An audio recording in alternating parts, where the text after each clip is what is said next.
Voy a hacer una presentación que me va a servir nada más de una guía, pero voy a ir mezclando algunos aspectos contextuales con algunos aspectos de valorización de algunos aspectos éticos de lo que mencionaba Jennifer y algunos aspectos también más instrumentales.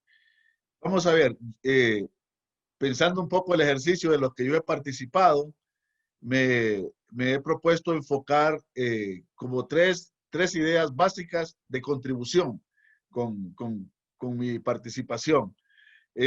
La primera es que dentro de esas otras formas de hacer política están los movimientos sociales, pero los movimientos sociales por su propia naturaleza son extremadamente polémicos, a veces, creo que a veces un poco desespera, producto de cómo los comprendemos.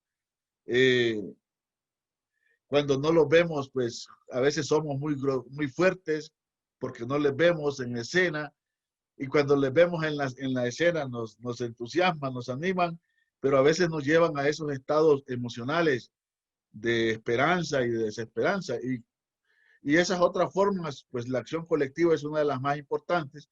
Entonces yo quisiera dar una contribución de cómo comprenderlos, bajo una idea, que quienes hacen política pueden, cualquier ciudadano, todo ciudadano hace política ciudadana, eh, pero si comprende la política desde una perspectiva analítica, pues obviamente puede hacer mejor política. Igual así pasa con quienes activan o ejercen trabajo en los partidos. Si comprenden mejor la política en sus aspectos teóricos también, que ya se han probado, le va a permitir hacer mejor política, si así lo desea.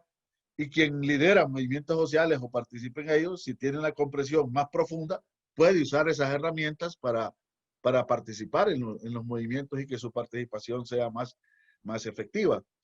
Entonces, dar unas ideas, miren, los movimientos sociales comprendámoslos desde esta perspectiva. Luego, unas reflexiones sobre el contexto último, más reciente, histórico reciente de Honduras, observando lo que hemos dicho en los aspectos, herramientas analíticas. Y luego, tercero, tal vez cerrar con algunas reflexiones de qué es lo que está pasando hoy con los movimientos sociales y hacia dónde podemos caminar, ¿no? Entonces, vamos a ver si le doy compartir. Creo que aquí va. No sé si ahí se mira. Me dicen, ¿sí? ¿Se ve bien? Sí, sí se mira. Sí, sí, se mira. No hay una cosa que dicen copa que antes, aquí creo que está. Aquí está. Probablemente ahí se ve mejor. Bien. Voy a ir planteando algunas ideas como fuertes y que luego, si les parece, a lo mejor las comenta Luis, que creo que es el que tiene el comentario, o las comentamos desde las participaciones también. Y esto conecta probablemente, me imagino, la discusión con Rixi, ya de haber estado, pues, además, no solo por el tema, sino también por quién lo hacía, el puesto que ocupa, a quién representa y su propia personalidad. No me cabe duda que genera movimientos muy fuertes ahí al colocarse en escena, como siempre lo hace. Es una de las políticas que genera, difícilmente entra a un espacio y la gente se queda tan tranquila, me imagino, ¿no? Siempre genera pues mucho pensamiento, mucha controversia, polémica y discusión.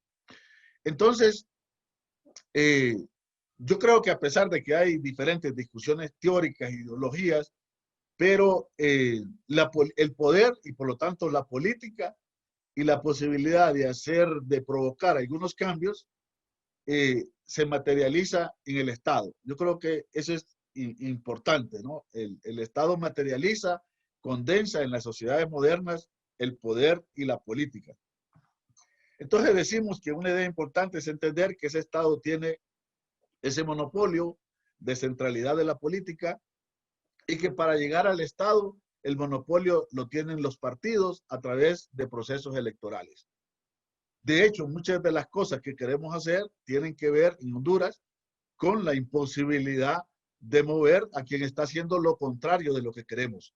¿Y por qué es difícil moverlo? Porque está en el Estado, en el control del Estado. Es fácil a veces en unos espacios, pero desde mi perspectiva es un poco de romanticismo político creer que el Estado no importa. No, vamos a desconocer al presidente, vamos a desconocer al Estado. Nosotros no participamos ahí. Pero al final de la vuelta de rueda, todo el mundo termina conectado con el Estado. Todavía terminamos porque el Estado no es fácil eh, sacudirse de él, porque de alguna manera tiene una especie de omnipresencia. Yo puedo estar en mi casa, pero si yo hago determinadas cosas que afectan a otra persona que tiene convivencia conmigo, voy a terminar, si no lo resuelvo internamente, frente al Estado. Y el Estado va a intervenir. Mire, usted va allá, si es violencia doméstica, usted no se puede acercar, salga de su casa, etcétera, etcétera. Eso lo hace el Estado. Y para que vean que no es fácil que nos podamos hacer, hasta un pleito entre amigos puede terminar en el Estado queriéndose resolver. El Estado se convirtió en ese árbitro y ese monopolio, por eso es importante. Entonces, un primer elemento de esas otras formas de hacer política es que, y como los movimientos sociales, es que los movimientos sociales siempre van a plantear cosas que interpelan o que quieren una decisión del Estado. Todo, siempre. No hay un movimiento social que soslaya al Estado, que diga, el Estado no se mete en lo que planteamos. Le pide, le exige, le demanda, siempre pide uno. Si es, aun cuando es entre intereses de trabajadores con una empresa o intereses de comunidades con una empresa, finalmente la petición va a ser que el Estado intervenga para que pare un poder fáctico, nefasto, absoluto, atropellador de derechos. Entonces, es una idea. Pero la otra idea que a mí me parece importantísima es que si bien es cierto, la política se materializa en el Estado, la esencia de la política no se hace en el Estado, se hace en la sociedad, se hace en los espacios microsociales, se hace en la familia, en las amistades, se hace en los movimientos sociales, se hace en las ONG, se hace en las organizaciones de sociedad civil, se hace en los sindicatos, porque ese poder que está en el Estado, si está totalmente desprendido de lo social, tiene serios problemas de sostenibilidad, de hegemonía, etcétera. Por eso, aún las dictaduras, mientras se mantienen robustas, y para llegar a veces a ser dictaduras, siempre necesitan al menos una parte de acuerdo, consenso y aceptación de la parte social. Si no tuvieran nada, absolutamente nada, su posibilidad de mantenerse sería prácticamente nula. Claro, ustedes estarán pensando, pero para eso tiene el Estado, tiene Fuerzas Armadas, tiene ejército, tiene dinero, tiene un montón de cosas. Correcto, evidentemente que sí. Porque lo que tienen en los sociales es muy poco, probablemente, y finalmente los otros pilares de la fuerza y la represión terminan siendo necesarios. Ahora, Jennifer hablaba de la ética, un elemento importante. Si en la medida que el poder se desprende de lo social, deja de ser poder y se convierte en fuerza bruta y llana. Se convierte en abuso de poder, en violación a los derechos humanos, en todo lo contrario de lo que promete y se convierte en, rompe todos los límites éticos de la política. La ética en la política es un tema bastante controversial, porque la política, lo que tenemos que entender es que la política tiene su propia ética. Debe tener una ética, debe tener límites. Hay cosas que no son aceptables. Pero aún así, la política siempre tiene más espacios o otros espacios a la ética moral y personal que yo decido profesar. Hay unos límites que no pueden ser iguales. Voy a poner un ejemplo sencillo. Imagínense que Luis es un político importante para la sociedad que puede determinar cosas y también Ninosca, pero son adversarios y no coinciden. Pero ambos tienen fuerza política y están en una sociedad. Entonces, imaginémonos que desde la ética personal, alguien puede decir, yo a fulano, a Luis, yo no le voy a hablar. Yo no me siento con él, yo no me voy a conversar. Para mí no lo acepto como un interlocutor. Bueno, está bien. Eso perfectamente cualquier persona lo puede hacer. Pero si él es un político relevante y la otra persona también es un político relevante y ambos tienen capacidad de influenciar y decidir la orientación de la sociedad, deberían en algún momento poderse sentar y poder conversar y poder pactar. Porque la política tiene dos grandes esferas, la del conflicto y la del acuerdo. Pero no puede haber una política solo del conflicto, como tampoco hay una política solo de los acuerdos. La política se hace ir y venir entre acuerdos y conflictos, la gran política, ¿no? Se mueve en esa esfera. Eso como un aspecto general de introducción. Y la idea de que se mueve en la esfera social, esa política en la esfera social va desde los espacios de opinión, campañas, demostraciones simbólicas de cualquier tipo, hasta los movimientos sociales, que es lo que nos interesa conversar un poquito más de fondo hoy. Y en el caso de los movimientos sociales, yo soy convencido que los cambios surgen de los movimientos sociales, más que de la esfera de los partidos y del Estado. Surgen, oiga bien lo que digo surgen, porque no se materializan en los movimientos sociales, porque el movimiento social nunca no es Estado y por lo tanto no puede decir póngase este presupuesto para atender la pobreza, para atender las necesidades de los pueblos originarios, para atender las necesidades y las demandas de las mujeres. Nunca. Eso lo hace el Estado. Pero lo que el Estado en algún momento termina haciendo, si lo logramos o no, depende en buena medida, los cambios siempre dependen de los movimientos sociales. Los movimientos sociales son los que colocan demandas. Los movimientos sociales son los que amplían ciudadanía. Y yo me hago una pregunta y les hago una pregunta. Menciónenme un tan solo derecho fundamental que haya surgido porque a la élite, a los grupos de poder dijeron vamos a empezar a dar derechos. Uno escucha y dice, no, la Declaración de los Derechos Humanos de las Naciones Unidas, del sistema interamericano y empieza, vaya, hay toda una reglamentación institucionalizada de los derechos humanos. Pero esos derechos no surgieron de ahí, surgieron de movilizaciones colectivas contra el racismo, participación de los pueblos, todo el avance del feminismo y los derechos de las mujeres no surgen de arriba. Empezando por las sufragistas, siempre fueron luchas sociales que después terminan materializadas, institucionalizadas en esa esfera estatal o esfera mundial.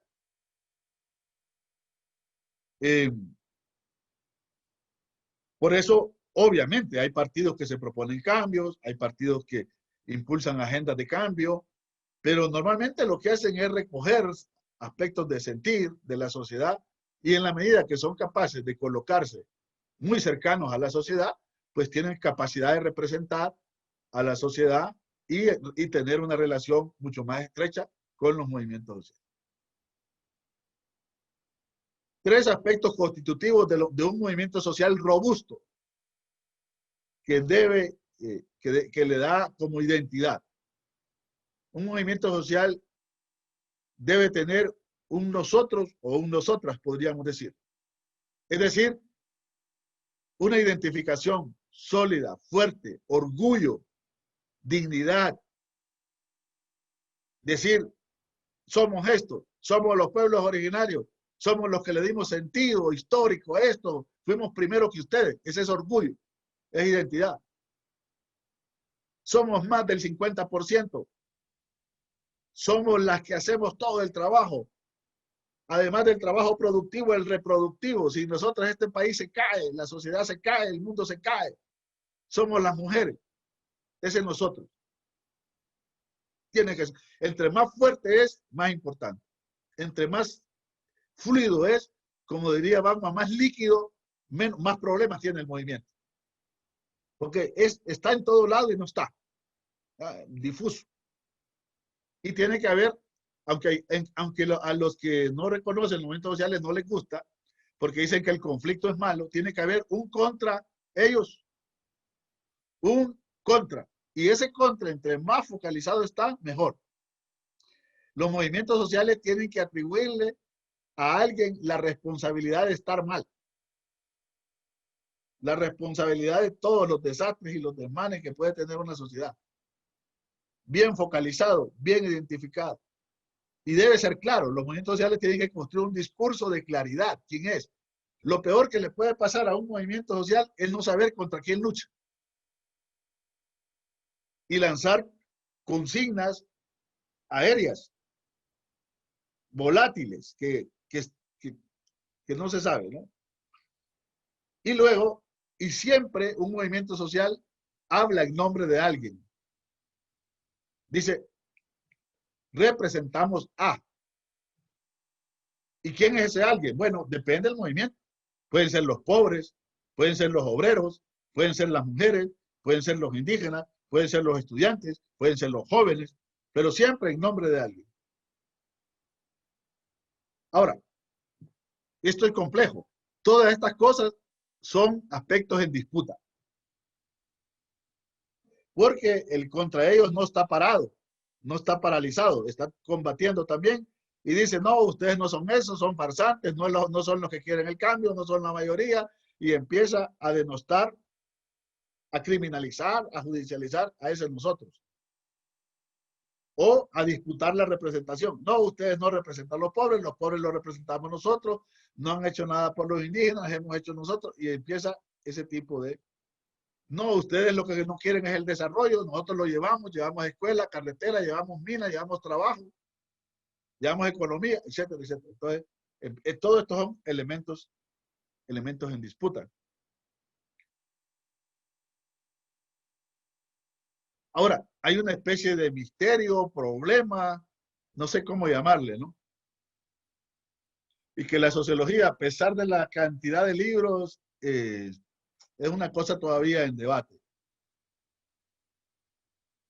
¿Por qué? La pregunta es, ¿por qué no siempre que hay una injusticia y un problema, la gente se moviliza? ¿Por qué a veces no?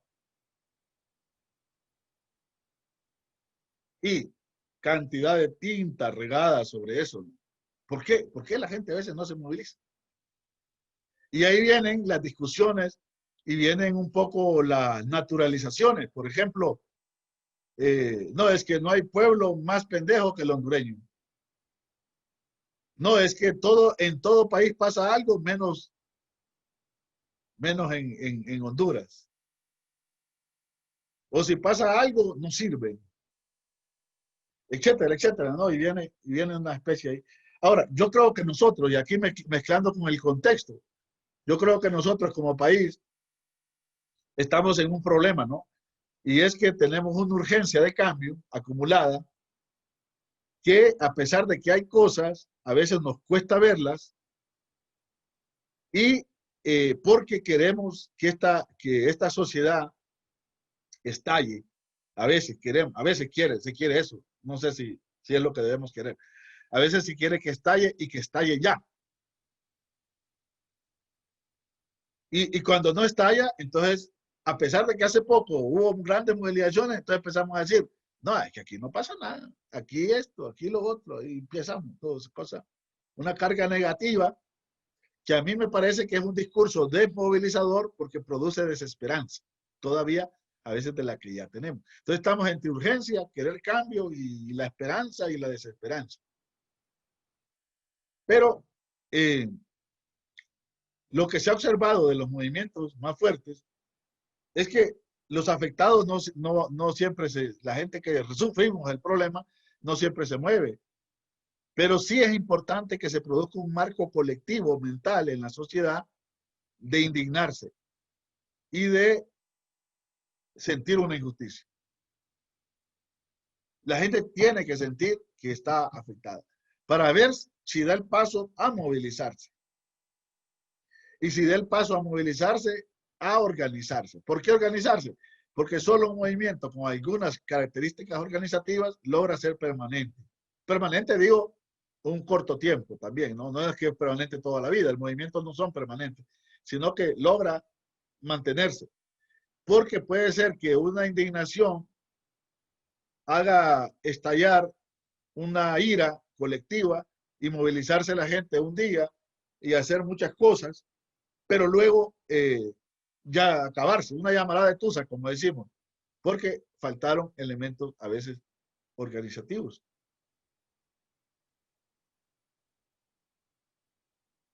Rápidamente, algunas cosas que me parece clave para que se comprendan, para analizar los movimientos sociales. Eh, para pasar de esta idea de la indignación a la movilización y a la organización. Lo primero, una cosa que sí ha avanzado es que es importante que eh, lo que uno pide, lo que uno pelea, sea muy valorizado por la gente. Ahora, ¿por qué es importante esto en el contexto? ¿Por qué es importante? Por lo siguiente, nosotros tenemos un problema, el tema de la enorme pobreza, la enorme exclusión, dificulta el ejercicio de la ciudadanía. Y al dificultar el ejercicio de la ciudadanía, eh, hace que la ciudadanía tenga bastante separación a veces con algunos aspectos de la política. Y que aquí se quiso levantar un movimiento, por ejemplo, algunas cosas pragmáticas que deberíamos sacar lecciones históricas. ¿Por qué fue difícil, casi imposible, que levantáramos un fuerte movimiento antireelección? Okay. No sé, pueden haber varias aristas, pero a mí me impresionó una pregunta de las encuestas del ERIC, ¿cuántas personas decían que conocían la Constitución de la República en Honduras? El dato, si yo no me equivoco, en aquel tiempo de la reelección, andaba como en 15%. Entonces, hagámonos una pregunta en función de este instrumento analítico. Si 15% nada más dice de 100 que conoce la Constitución, que la ha visto, que la ha leído, aunque sea un par de artículos, entonces la pregunta que deberíamos dejarnos, ¿cuánta gente estaría dispuesta a movilizarse por ella? ¿Cuánta gente estaría dispuesta a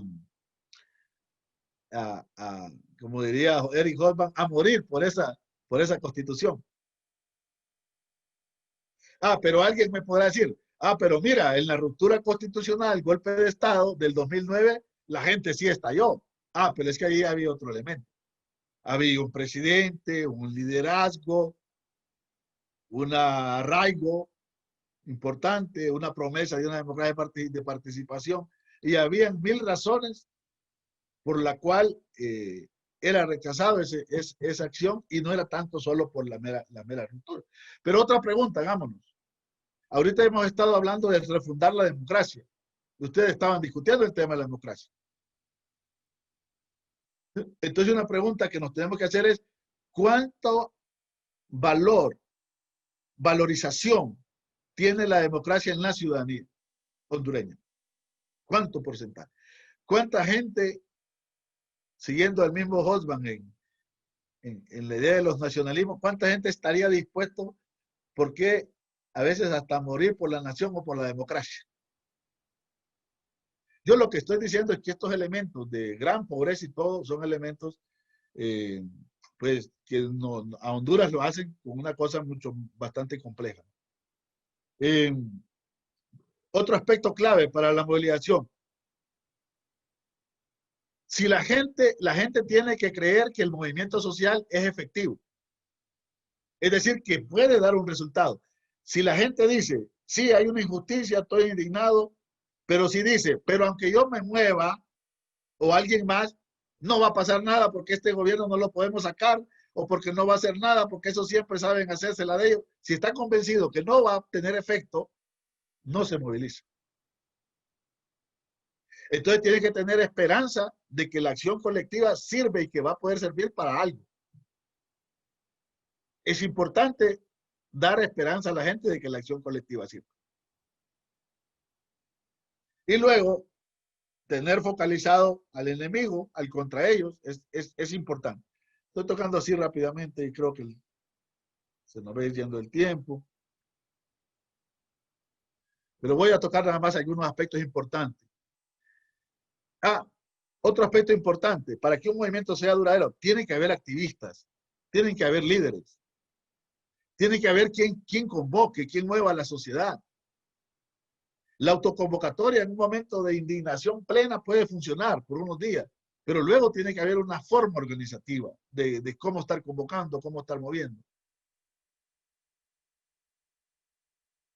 Pero hay una paradoja, se tienen que juntar los dos aspectos. Si la gente no está indignada y muy molesta, no se va a movilizar aunque los activistas quieran. Y si la gente está muy molesta, pero no hay activistas, la movilización puede ser muy efímera o no darse. Eh, el orgullo, ya lo dije, la esperanza. Ese es importante. Este es importante. La gente tiene que creer que no hay otras alternativas más que ir a la calle. Si la gente cree que hay otra alternativa, normalmente no siempre va a querer ir a la calle. El otro día, en un conversatorio pequeño con el padre Melo, con Berto Oliva, con Carlos H. Reyes y otras amigos, amigas, se hacían una pregunta que a mí me gustaría hacerla acá. El proceso electoral que viene, que ya estamos en él, genera un contexto para la movilización o desactiva la movilización. Depende. Si la mayoría de la ciudadanía cree que el cambio y que la esperanza del cambio está en las urnas y está en algunos partidos, en el sentido genuino de un movimiento social, tiende a desactivarlo. Se puede mover partidariamente para la campaña y todo, y ser una cosa muy movida. Pero en términos de movimiento social, tiende a desactivarse, porque la esperanza en su mente, ¿para qué ir a la calle si yo en unos meses puedo dar todo el cambio con un voto en vez de estar 10 veces en la calle? ¿Por qué arriesgarme y sacrificarme si el cambio lo tengo a 13 meses? ¿Para qué?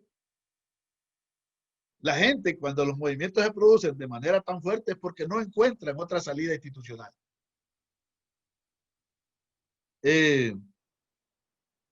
Los movimientos, sobre todo cuando son siempre recurrentes, que tienen una utopía permanente, necesitan tener logros para poderse mantener y oxigenarse. Si cada vez que salimos a la calle no tenemos ningún logro, tiende a generar desesperanza y la gente va creyendo que es inútil ya seguir por ese tema. Luego podrá salir por otro tema, pero ya sobre ese tema no quiere salir. Líderes de calidad, igual que los activistas. La gente quiere líderes con ética, sobre todo hoy en día, que se discute la corrupción, la ética política. La gente quiere líderes que realmente sean responsables, que asuman el movimiento, que no vayan a poderlo traicionar. Todo eso la gente lo va a querer, si no la gente después termina bastante traicionada. Miren qué paradoja, a veces la gente, cuando un líder está en la parte social y luego inmediatamente aparece en la arena partidaria, se molesta mucho. La gente se molesta y dice, no, esta persona lo que quería era ir a hacer allá, ganarnos, llevarnos y después terminar allá. Es complicada la racionalidad de eso, ¿no? Aunque, ojo, los movimientos no deben renunciar a ir a los partidos. Eso, los líderes, es parte también de intentar cambios. Así es que, si vienen de ahí, excelente. Movimiento para que sea sostenible necesita algún apoyo de recursos. Es importante. Necesita tener estrategia y esa no se toma siempre en asamblea, se toman en grupos más pequeños. Este tal vez es importante. El movimiento tiene que usar siempre métodos legítimos de lucha. ¿A qué le llamamos legítimos? No a lo legal, sino a que la gente acepte, la mayoría en la sociedad, que es correcto actuar de esa manera. ¿Y de qué depende eso? Del contexto, del tipo de lucha, del momento que se da la lucha. Si yo salgo y sin ninguna justificación empiezo a atacar todos los carros y a destruir todo lo que está a mi paso, puede verse como una acción heroica, pero la gente no lo va a aprobar, salvo que haya una justificación muy grande para hacerlo. A eso es lo que se le llama la parte legítima. Eh, en Honduras hemos tenido unos movimientos muy potentes en las últimas, no solo de la década, desde antes del golpe, todo el movimiento que se nos olvida a veces, toda la movilización de la región de Olancho, una ola importante que dirigió el padre Tamayo, ¿se acuerdan? Antes del golpe, una gesta importantísima, que ahora se conecta con otro tipo de extractivismo.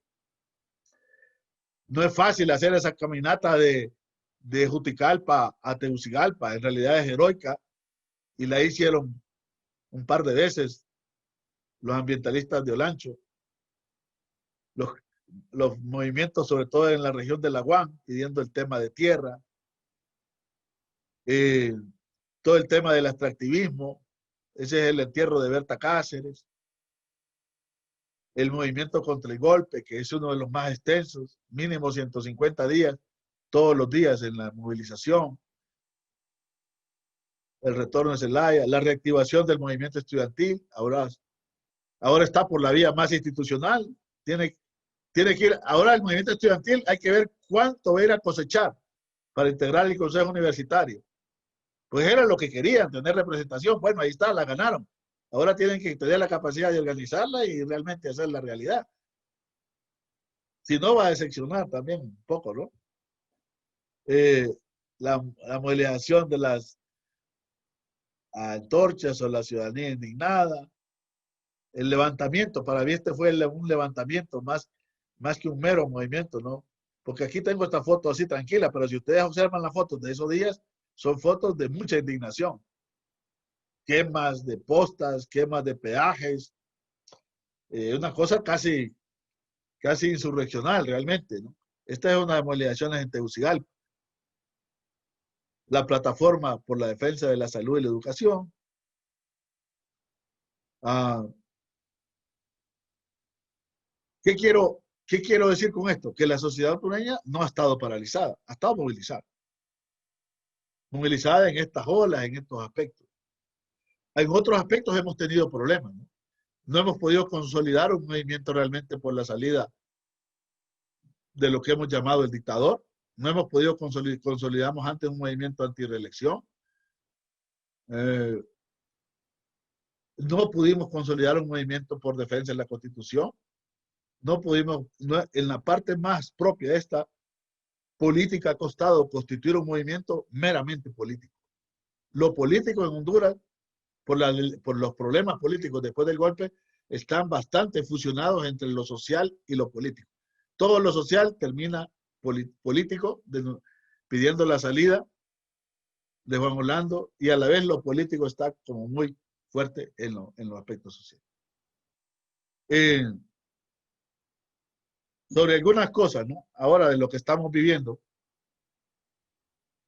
no cabe duda que la pandemia va a agudizar mucho más la crisis, ya la tenemos, eso es un elemento. Punto dos, hay mucha indignación, hay mucho gran malestar ciudadano con lo que vivimos, pero además, ¿por qué esa indignación a veces no se está produciendo en movilización? Yo creo que también hay mucha desesperanza, hay mucha incertidumbre, hay mucha confusión, hay miedo, hay sentimiento de impotencia, de que no podemos salir de este atolladero que estamos. Hay lo que Atilio Borón llama a veces un maldito imposibilismo, que decimos, sí, deberíamos de hacer esto, pero no va a pasar nada. Deberíamos hacer lo otro, pero no va a pasar nada. Es que eso es imposible. Es que eso no va a funcionar. Es que vamos a ir a elecciones, pero el fraude ya está montado. Es que el fraude ya lo hicieron. Es que el fraude ya está. Es que el fraude ya me lo hicieron. Es que el fraude ya está. Como dirían allá, cuando estaba así puesta yo, esa lloreta termina terminándose en impotencia. La gente dice, no, pues ya está el fraude, ¿qué vamos a ir a hacer?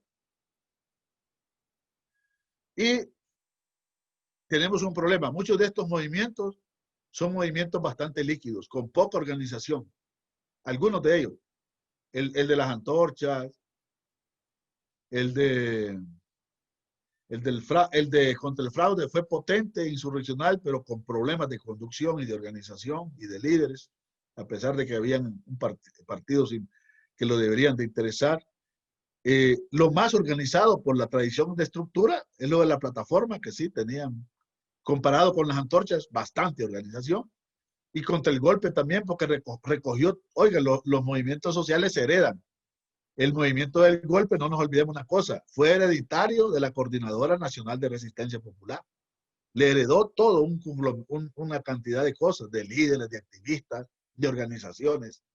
Todo eso se le heredó, la CNRP se lo heredó al FNRP. Las organizaciones muy líquidas dejan a veces poca herencia organizativa. Proceso electoral moviliza o desmoviliza. Yo creo que como habrá mucha expectativa de que va a haber cambio por ahí, probablemente en términos de movimiento social, probablemente no sea un gran movilizador. Y bueno, vivimos un momento difícil, entre incertidumbre y confusión. La pregunta es, ¿cuándo? Hay tanta razón para que emerjan nuevos movimientos, pero tendrían que recomponerse muchos aspectos de esperanza, de miedo, de impotencia y de organización para que veamos una ola potente como las que mirábamos anteriormente. Hay una idea que, empezando con lo de líquido que mencioné, que no es que quiere que profundice, es que primero, hay algunas constataciones. Casi en varios países nunca hay más de, digamos, malestar con la democracia y de la ciudadanía porque no resuelve un montón de cosas como ahora. En unos países más que en otros, pero Honduras obviamente es uno de ellos.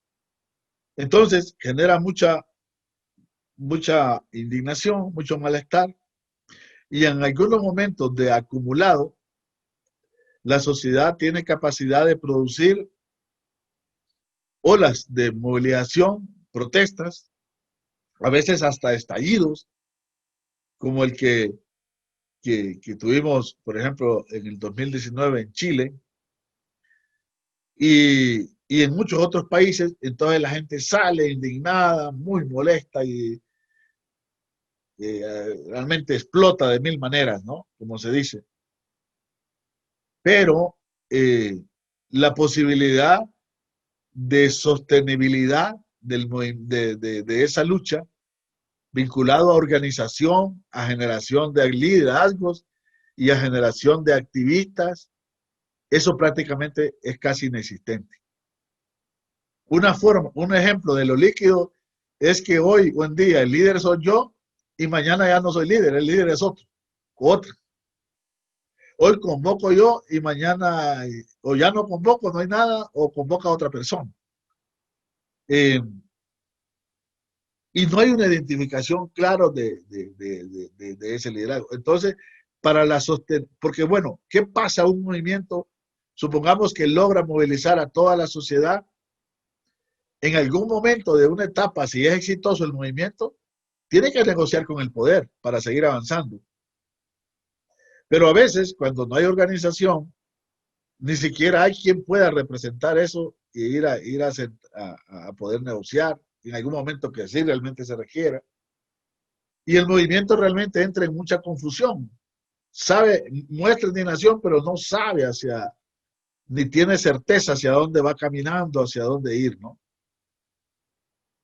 Y a mí me parece que eso en algunos movimientos, olas que hemos tenido, les digo, como las antorchas, como el misma lucha contra el fraude, aunque ahí hubo más para aspectos regionales,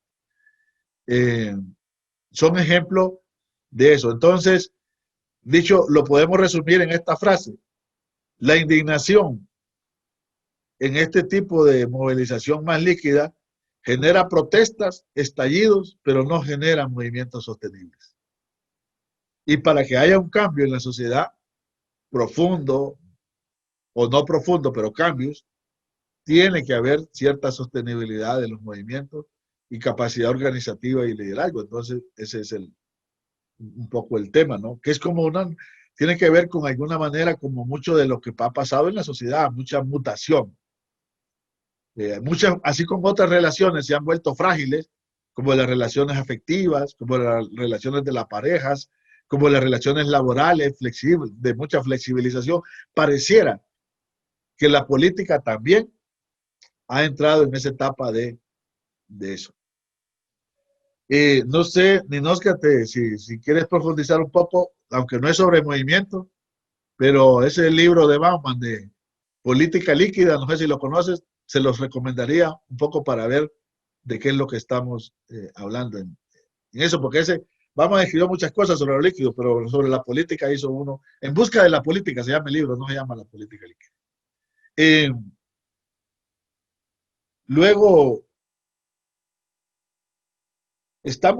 yo creo que hay mucha incertidumbre post pandemia, no se sabe qué va a venir, qué puede venir, sobre qué futuro de la acción colectiva, pero algo que no dije, y sí es importante, es que las salidas no solo son la vía electoral que a veces puede movilizar, sino que hay otras salidas que también contribuyen a cierta estabilidad indirectamente, a pesar de las movilizaciones que hemos tenido.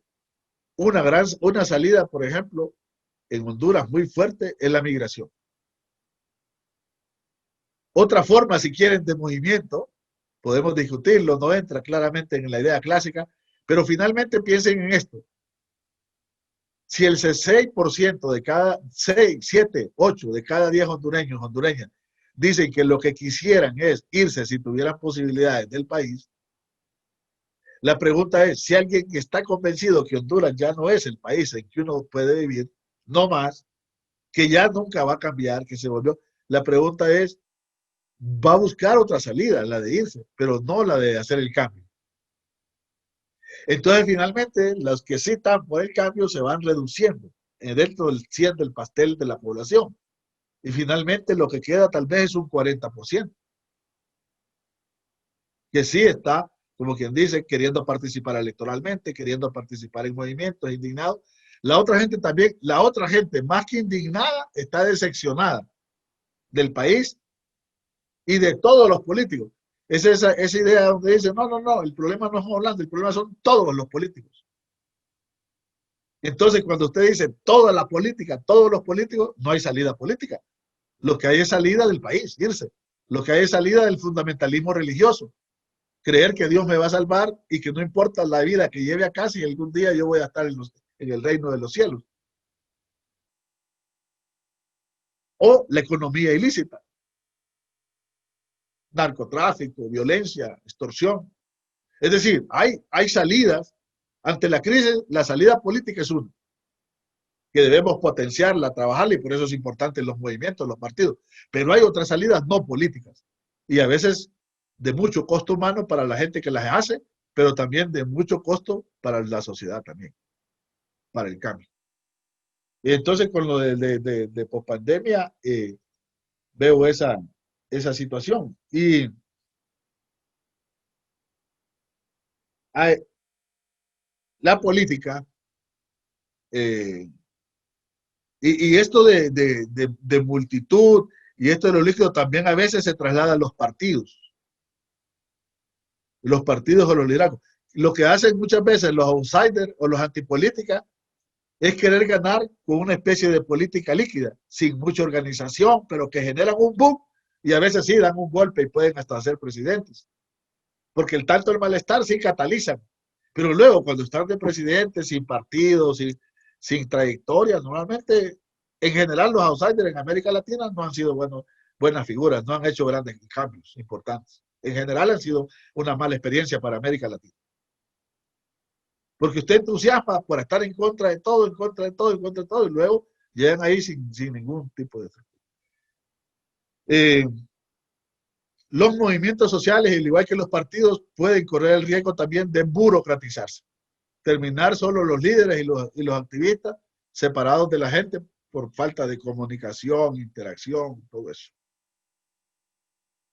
No sé si se me escapa. Entonces la sostenibilidad va a estar entre estrategia, en organización, en comunicación. esos aspectos claves parece que siguen siendo válidos, ¿no? Parece que siguen siendo válidos. Una pregunta ahora podríamos hacerlo. ¿Cómo pasar ahora de una pregunta de dónde está el dinero y de una campaña comunicativa, que es lo que hemos tenido, a un movimiento social? ¿Cómo pasar? No se ve que haya ahorita una estructura organizativa que quiera hacer ese paso. No se ve. Salvo que acá la podamos discutir y decir cuál es. Pero no se ve, no se ve. Porque una cosa es hacer una campaña que la puede hacer una organización como el CNA o cualquier otra, pero otra cosa es hacer un movimiento. Necesita Sí, otras redes, otros lazos, otras construcciones organizativas, interactivas, mejor dicho.